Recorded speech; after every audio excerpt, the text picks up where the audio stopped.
Halo Sobat Kasih Fakta, di balik setiap peristiwa, selalu ada fakta tersembunyi yang mengubah cara kita memandang dunia. Halo Sobat Kasih Fakta, pernah kepikiran nggak sih? Kalau sebuah negara besar yang selama ini dikenal hati-hati, tiba-tiba mengambil langkah berani di panggung dunia. Bayangin, Australia yang biasanya main aman, sekarang siap mengakui negara Palestina di PBB. Tapi, dengan syarat-syarat yang bikin kening berkerut. Syaratnya bukan cuma satu atau dua, tapi cukup ketat dan bisa mengubah peta politik Timur Tengah. Kira-kira, kenapa Australia mau ambil resiko sebesar ini? Dan apa sih syarat yang mereka ajukan?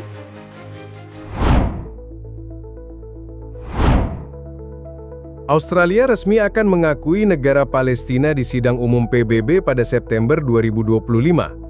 Langkah ini mengagetkan banyak pihak karena selama ini, kebijakan luar negeri Australia dikenal konservatif dan mengedepankan proses negosiasi bertahap. Sejak awal abad ke-21, Australia lebih memilih peran sebagai fasilitator daripada pengambil keputusan drastis. Namun, perkembangan geopolitik di tengah konflik Israel-Palestina kini memaksa perubahan sikap. Momentum global ini tidak muncul tiba-tiba. Beberapa negara G20 seperti Prancis dan Kanada sudah lebih dulu menyatakan niat mengakui negara Palestina. Keputusan Australia mengikuti jejak mereka, namun dengan catatan tersendiri.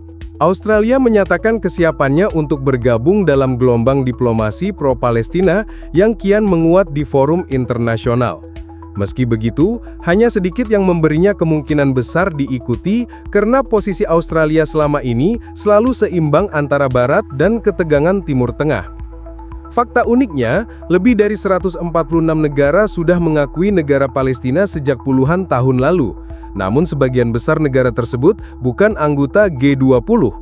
Australia dan Prancis menjadi dua pengecualian yang membawa isu ini ke puncak politik global.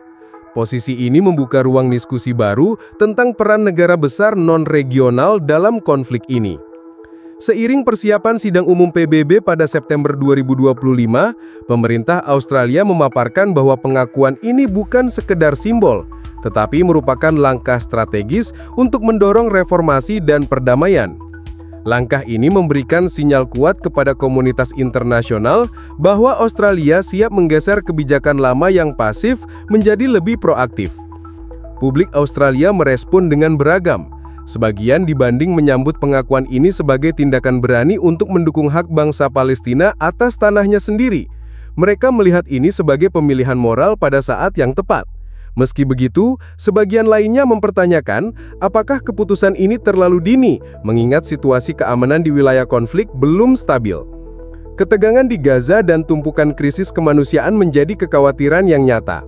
Pada waktu yang sama, media internasional menyoroti bahwa keputusan Australia datang setelah konsultasi intensif dengan mitra strategis seperti Amerika Serikat. Rumor tentang pertemuan rahasia di New York dan Paris makin memperkuat spekulasi bahwa Australia mendapatkan lampu hijau dari negara sekutu. Langkah diplomatik ini diduga bagian dari strategi bersama untuk mendorong penyelesaian dua negara. Apa yang terjadi di Australia juga menginspirasi sejumlah gerakan masyarakat sipil.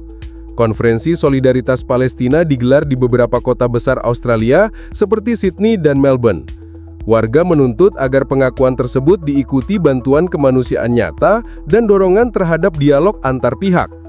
Gerakan ini menggambarkan harapan luas rakyat terhadap dampak konkret dari keputusan pemerintah mereka. Akhirnya, momentum ini memuncak pada pengumuman resmi oleh pemerintah Australia bahwa mereka akan mengakui Palestina sebagai negara merdeka di forum PBB pada bulan September 2025. Pengumuman itu disebut sebagai tindakan bersejarah oleh beberapa komentator internasional. Namun, di balik deklarasi heroik itu, muncul sebuah pertanyaan besar. Mengapa Australia memilih waktu ini dan apa sebenarnya yang ingin dicapai? Ketegangan antara harapan rakyat dan strategi politik internasional kini berada di titik paling dramatis. Pengakuan Australia terhadap negara Palestina ternyata tidak diberikan secara cuma-cuma.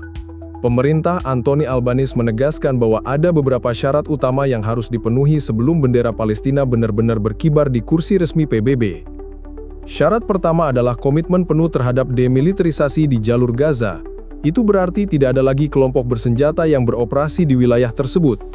Menurut pernyataan resmi, keamanan regional hanya dapat terwujud bila ancaman militer dihapuskan sepenuhnya. Syarat kedua adalah pengecualian Hamas dari pemerintahan Palestina di masa depan. Pemerintah Australia menilai bahwa partisipasi Hamas yang dianggap sebagai organisasi teroris oleh Canberra akan menghambat upaya perdamaian jangka panjang. Langkah ini bertujuan memastikan bahwa pemerintahan baru Palestina dibangun di atas prinsip moderasi dan kesepakatan internasional, bukan kekuatan militer atau ideologi ekstrim.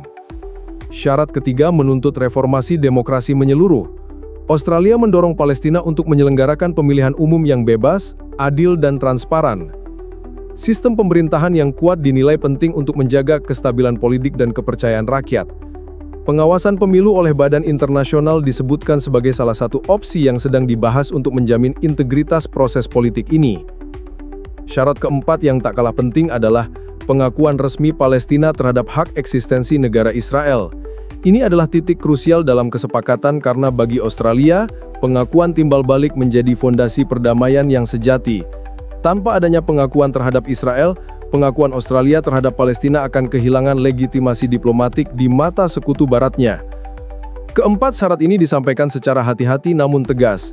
Pemerintah Australia mengklaim bahwa pengakuan ini adalah cara untuk mendorong reformasi internal Palestina dan menekan pihak-pihak yang dianggap menghalangi perdamaian.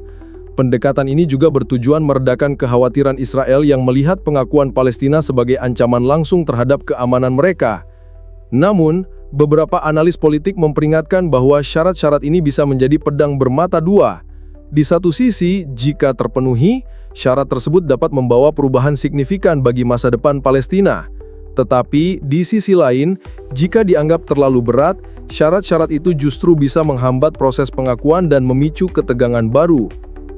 Kelompok pro-Palestina di Australia sendiri menilai bahwa pengakuan seharusnya diberikan tanpa prasyarat politik yang sulit dipenuhi. Menariknya, keputusan ini juga sejalan dengan upaya diplomasi global yang dikenal sebagai New York Call, sebuah kesepakatan informal yang dibentuk oleh sejumlah negara besar untuk mendorong solusi dua negara. Australia memosisikan diri sebagai pemain penting dalam mendorong kesepakatan ini. Langkah ini membuat Canberra mendapat perhatian besar di panggung internasional, baik dari pendukung maupun pengkritiknya. Dalam konteks domestik, kebijakan ini juga menjadi alat uji bagi pemerintahan Albanese. Oposisi di parlemen menuduh pemerintah menggunakan isu pengakuan Palestina sebagai langkah pencitraan politik menjelang pemilu. Meski begitu, jajak pendapat menunjukkan bahwa sebagian besar warga Australia mendukung langkah ini, selama syarat-syarat tersebut benar-benar diterapkan dan membawa hasil nyata di lapangan. Kini, dunia menunggu untuk melihat apakah Palestina mampu memenuhi syarat-syarat yang ditetapkan. Pemerintah Australia berjanji akan memberikan dukungan teknis dan diplomatik untuk membantu proses itu, namun tetap menegaskan bahwa garis merah tidak akan dilanggar. Di balik semua formalitas dan bahasa diplomasi, tersimpan pertaruhan besar yang akan menentukan masa depan hubungan Australia dengan dunia Arab, sekaligus posisinya di mata sekutu Barat. Pengumuman Australia untuk mengakui negara Palestina dengan syarat-syarat tertentu langsung memicu reaksi keras di berbagai penjuru dunia. Dari Tel Aviv, Perdana Menteri Israel Benjamin Netanyahu mengecam langkah ini sebagai kebijakan gegabah yang akan memperkuat kelompok radikal. Ia menuduh Canberra mengabaikan keamanan Israel demi mendapatkan pujian di panggung diplomasi internasional. Kecaman itu disampaikan bersamaan dengan peringatan bahwa langkah Australia bisa memicu ketegangan diplomatik kedua negara. Di dalam negeri Australia, perdebatan sengit terjadi di parlemen. Anggota oposisi menuding pemerintahan Anthony Albanese gagal menjelaskan bagaimana otoritas Palestina dapat menjadi mitra perdamaian yang kredibel. Sebagian anggota parlemen menuntut agar pemerintah memaparkan rencana rinci dalam memastikan syarat-syarat yang ditetapkan dapat benar-benar dijalankan. Komunitas Yahudi di Australia juga menggelar aksi protes di beberapa kota besar menentang keputusan tersebut. Mereka memandang pengakuan ini sebagai bentuk pengkhianatan terhadap hubungan historis Australia dengan Israel. Di sisi lain, kelompok pro-Palestina menggelar pawai kemenangan, membawa bendera dan spanduk, yang menyuarakan dukungan atas kebijakan ini. Pemandangan kontras di jalan-jalan Sydney dan Melbourne mencerminkan betapa terbelahnya opini publik. Pemerintah Australia sendiri tetap bersikeras bahwa pengakuan ini adalah langkah strategis untuk mempercepat reformasi di Palestina. Anthony Albanese dalam pidatonya menyatakan bahwa dunia sudah lelah dengan status quo yang tak berkesudahan dan saatnya mengambil tindakan nyata. Ia menegaskan bahwa langkah ini bukan hadiah politik, melainkan dorongan untuk menciptakan kondisi yang memungkinkan perdamaian abadi di Timur Tengah. Di panggung internasional, negara-negara sekutu Australia memberikan respon beragam. Amerika Serikat, meski tidak secara eksplisit mendukung pengakuan itu, menyambut baik syarat-syarat yang diajukan sebagai upaya mendorong moderasi di Palestina. Sebaliknya, beberapa negara Timur Tengah memuji langkah Australia, namun menilai syarat-syarat tersebut terlalu membatasi kedaulatan Palestina. Dampak ekonomi juga mulai menjadi bahan pembicaraan. Analis memperkirakan bahwa hubungan dagang Australia dengan negara-negara Teluk bisa menguat seiring meningkatnya solidaritas politik. Namun di sisi lain, potensi ketegangan dengan Israel bisa berdampak pada kerjasama teknologi dan pertahanan yang selama ini menjadi salah satu pilar hubungan bilateral. Di tingkat diplomatik, Australia kini berada di posisi yang lebih berani, namun juga lebih rentan. Setiap perkembangan di Gaza dan tepi barat akan diperhatikan secara ketat, dan setiap kegagalan dalam memenuhi syarat bisa dijadikan alasan untuk menuding kebijakan ini sebagai kesalahan strategis. Hal ini membuat Kementerian Luar Negeri Australia harus bekerja ekstra untuk menjaga komunikasi dengan semua pihak. Menariknya, keputusan ini juga memicu pembicaraan baru di PBB. Sejumlah negara Afrika dan Amerika Latin yang sebelumnya ragu, mulai mempertimbangkan untuk mengikuti jejak Australia. Mereka melihat bahwa memberikan pengakuan dengan syarat-syarat spesifik bisa menjadi jalan tengah antara solidaritas kemanusiaan dan kepentingan keamanan. Kini, seluruh dunia menunggu September 2025. Apakah sidang umum PBB akan menjadi panggung lahirnya pengakuan bersejarah ini, atau justru memunculkan drama baru di tengah diplomasi global?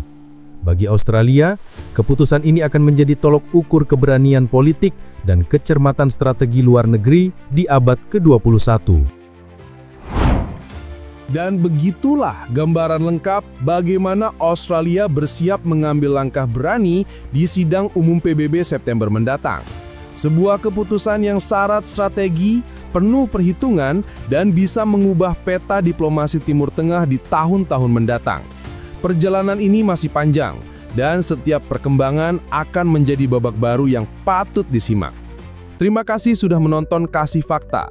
Jangan lupa klik like, subscribe, dan aktifkan lonceng notifikasi, supaya kamu tidak ketinggalan fakta-fakta menarik dan mengejutkan lainnya.